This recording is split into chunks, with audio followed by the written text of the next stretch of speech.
From the station working for you, this is WRTV News at 5:30. Streaming now. Now at 5:30, gone too soon. COVID takes two family members within days of each other. One woman says part of her healing process is making sure people start taking the virus seriously. And taking a unique approach to build up business at two local hotels, why they're asking you and your friends to team up to help boost their bottom line. Chris. Topping the lineup, the push is on to get more COVID vaccines into people's arms. But we're looking at the concerns about one way we could speed up the vaccine rollout. Also this. When I tell people my son is in night school and what time his school starts, they like, night school? I didn't know they had that for kindergarten. How a strategy that has helped adults for years is helping keep kids on track during the pandemic. And a new program is helping to get fresh seafood to food pantries all over the country. How the effort is helping businesses rebound as well. First at 5:30, putting names and faces to those who have been lost to COVID-19. WRTV's Troy Washington shares the story of one family that is heartbroken after losing two loved ones to COVID-19 just one day apart. For people who are saying it's not real, I mean, it's just, you know, we're living proof. I get so frustrated when people say this is a hoax or this is all made up or it's political. That's not true. In just 24 hours, Holly Vanetti lost her father-in-law, Bill, also known as Chet, and her husband, Ken. Both passed away after battling COVID-19 in the hospital. We lose one person, that's devastating. We lost two, and it's horrifying. That was December, just before the holidays, 1 month later, and it's still unreal, especially as she tries to raise her young daughter. We have 3 boys, and we had just adopted our little girl, who is 3.5. And, you know, that's been really hard, too, because she's asking every day, where's my daddy? Here you can see the couple's little girl staring out at her grandfather and father standing side by side. A picture that is even more special to the family now that the two have passed on. Every day I wake up and I think that this nightmare is going to be over, and unfortunately it continues on. It's really hard losing two of the people that was the pillars of our family. Though it's hard to talk about it, she wants to share their story. Thank you so much. I appreciate it. Because she wants the world to remember the men who meant so much to her, but also she wants everyone to mask up and make sure they are doing their part to protect the next person so no one else has to stand in her shoes. Troy Washington, WRTV. And Chet was 78 and Ken was just 51 years old. And according to the family, they were both huge family men. Now, more than 9,200 people in Indiana have died with COVID-19 since the pandemic began. If you have lost someone close to you, connect with us. We want to share their stories so that those taken from us are never forgotten. You can reach us at facesofcovid@WRTV.com. Kevin. Amanda, obviously you could feel the difference. Yesterday 49, temperatures today sit in the mid-30s for highs. Almost gone. 5:55 is when the sun sets and skies are perfectly clear, so you should have a beautiful view of that, and it sets the stage for our cold night tonight. 28 in Lafayette, 32 in Columbus. Terre Haute, as you can see, 2 degrees cooler than that. 30 also in Indianapolis and Muncie.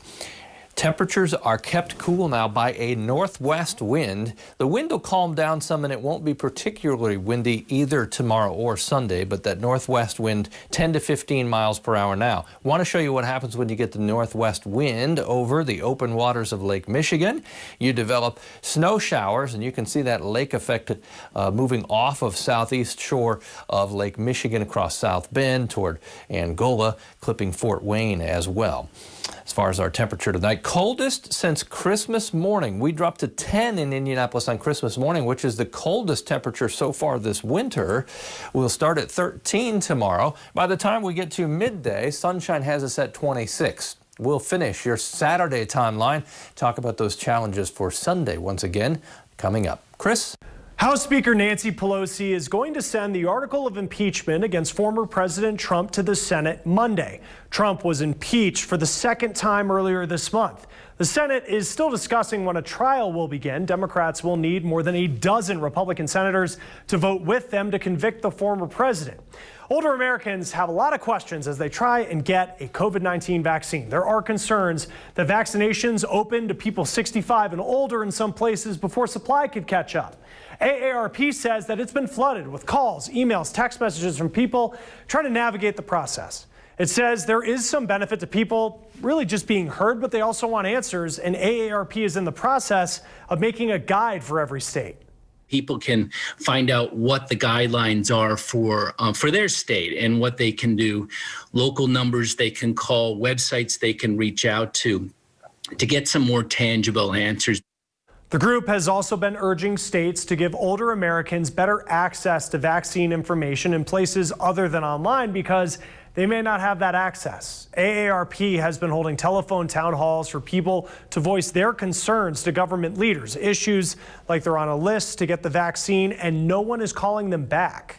It's too easy oftentimes to just imagine we have plans on paper and that they're going to be executed. The fact is that there continue to be bottlenecks. People aren't getting the vaccine they needed. It's important for these top government officials to hear from the real challenges that ordinary people are facing. You can find your state's vaccine guide at aarp.org/coronavirus. You can also call the number on your screen, 1-888-OUR-AARP. President Biden signing executive orders today to help American families who are struggling in the pandemic. One aims to help with access to food. The administration wants states to be able to increase the benefits under the SNAP program. It also wants to increase the amount of help that families can get from school meal programs. Federal contractors are getting closer to getting paid at least $15 an hour. President Biden signed an executive order today directing the federal government to begin the process to require that. He's trying to make it happen within his first 100 days in office. Now, ahead in our lineup, we are taking a look at the debate on how to improve the COVID vaccine rollout and the concerns behind changing the model now.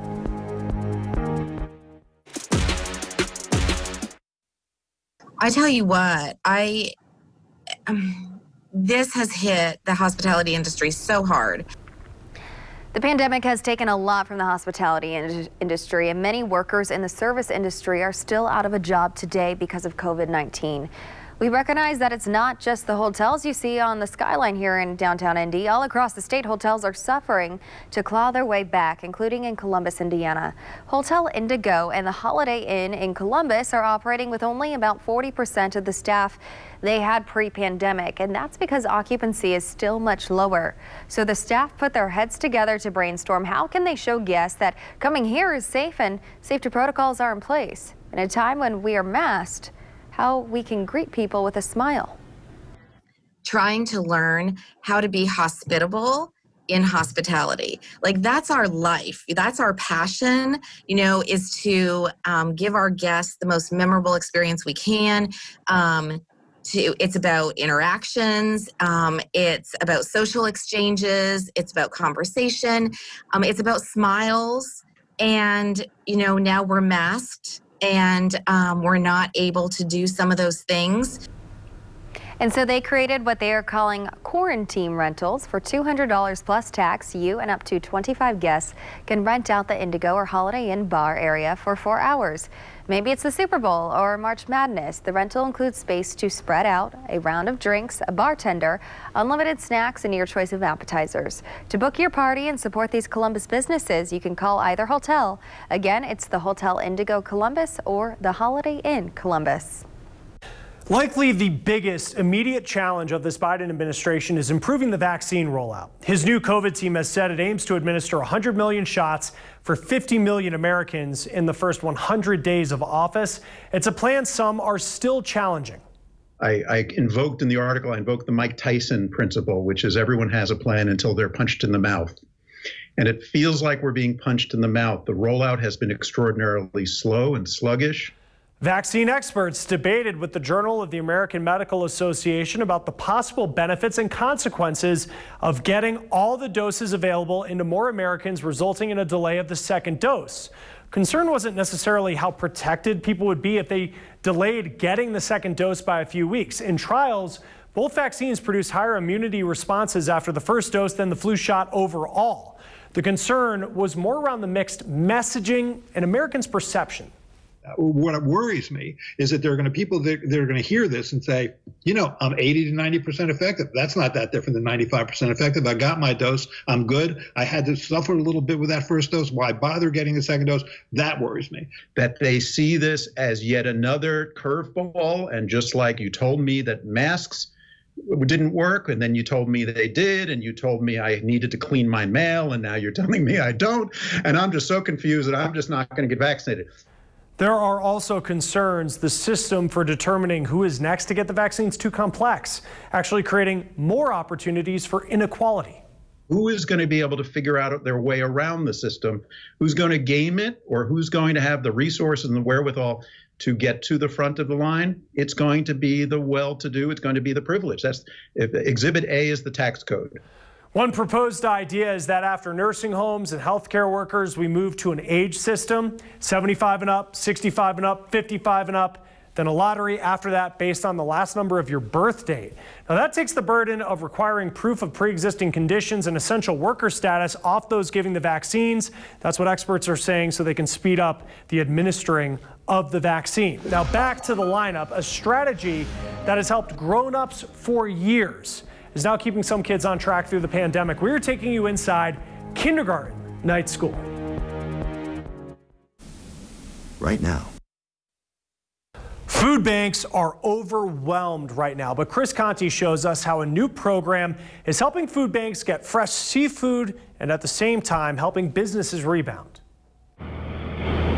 It is often in the prettiest corners of this country where some of our most unfortunate realities manifest themselves. The need is greater than what we're even realizing, quite honestly. Dwayne Hopkins oversees the South Portland Food Cupboard in Portland, Maine, where since the pandemic began, they have been struggling to keep up with demand as families suddenly find themselves in a position where they can't afford food. It's brought to light more and more the need for people out there who are hungry. An estimated 54 million Americans are facing food insecurity. So many families are so hungry right now that food pantries everywhere are struggling to keep shelves filled. But food pantries all across the country are about to get an infusion of fresh seafood from these docks at a time when the need has never been more critical. The seafood industry in particular has been hit pretty hard. That is Kyle Foley. She's with the Gulf of Maine Research Institute. And thanks to the USDA, they are in the process of moving fish from these pristine Maine waters to food banks from coast to coast. There are a lot more people trying to find food through food banks. With an emergency grant from the USDA, 2.5 million pounds of fresh fish is being filleted, packed, and shipped out to families in need.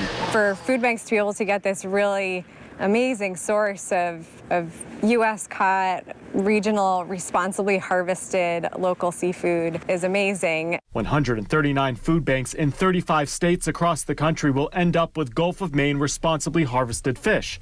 Many of those food banks are in places where it's hard to get fresh seafood. And fishermen who've been hit hard by the pandemic because of the closure of restaurants are getting an infusion of cash. We hope that this encourages people to continue to eat seafood. I think one of the great things that's happening out of this pandemic is people are saying, we've got the food, we've got the hungry.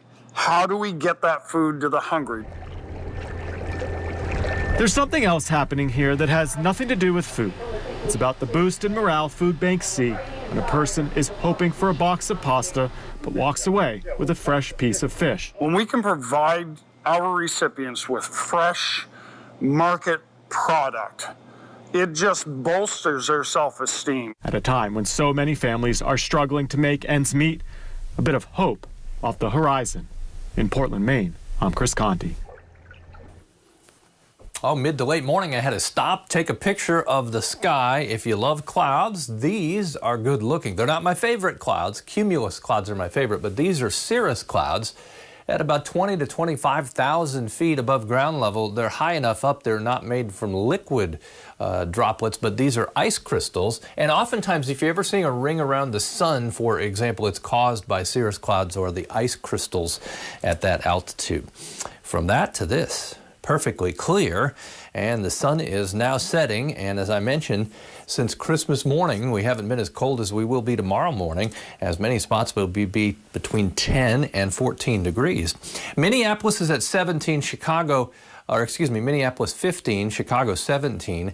The nose of some very cold air just kind of grazes the Great Lakes. Then it will be pushed off to the northeast. 78 down in Miami. Right now, Los Angeles pretty cool in the upper 50s. There are your temperatures statewide. Again, all 92 counties not dry, but we're all cold. Temperatures in the 20s to the north, and I point out not dry because I showed you those snow showers from South Bend to around Fort Wayne. There are your temperatures tomorrow morning. Coldest that we've had in a while and coldest that we will have in a while. Not again in the 7-day forecast. 32. The Saturday high with lots of sunshine. Sunday, a rain-snow mix in the morning, may include some freezing rain.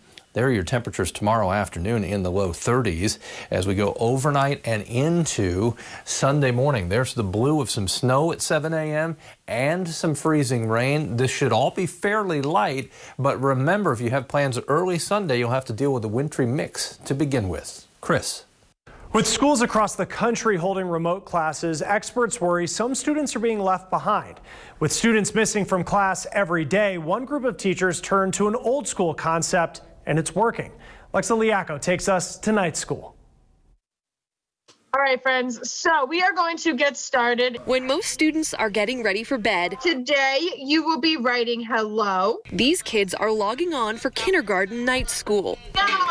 Would you rather? When I tell people my son is in night school and what time his school starts, they like, night school? I didn't know they had that for kindergarten. It's a strategy that's helped grown-ups for years. Now it's helping the youngest students of KIPP Charter School in New Jersey stay on track through the pandemic. Who's got this last row of sight words? No, not me. The 2-hour nightly classes allowed single mom Kimberly Hyman to keep her son in school while working overnight shifts. And turn around, focus. I would have to make sure I was up, by 7-something to make sure he started school. And I got off at 5:30 in the morning. So it was very overwhelming and I just couldn't do it no more. I did school all by myself. Kimberly says she did everything she could to get Ian logged in for his morning classes, but he ended up missing a lot of school. I had no choice but to work. I didn't want him to be late because that's not a great way to start off your kid education. So it was just difficult. With his attendance so inconsistent, she worried about the long-term impacts on her son's education. I was very scared because, if they miss a day, that makes a difference. That fear is a reality for the tens of thousands of students across the country who are not regularly logging in for remote learning. Experts say students are losing an average of 4 months of learning time because of shutdowns during the pandemic.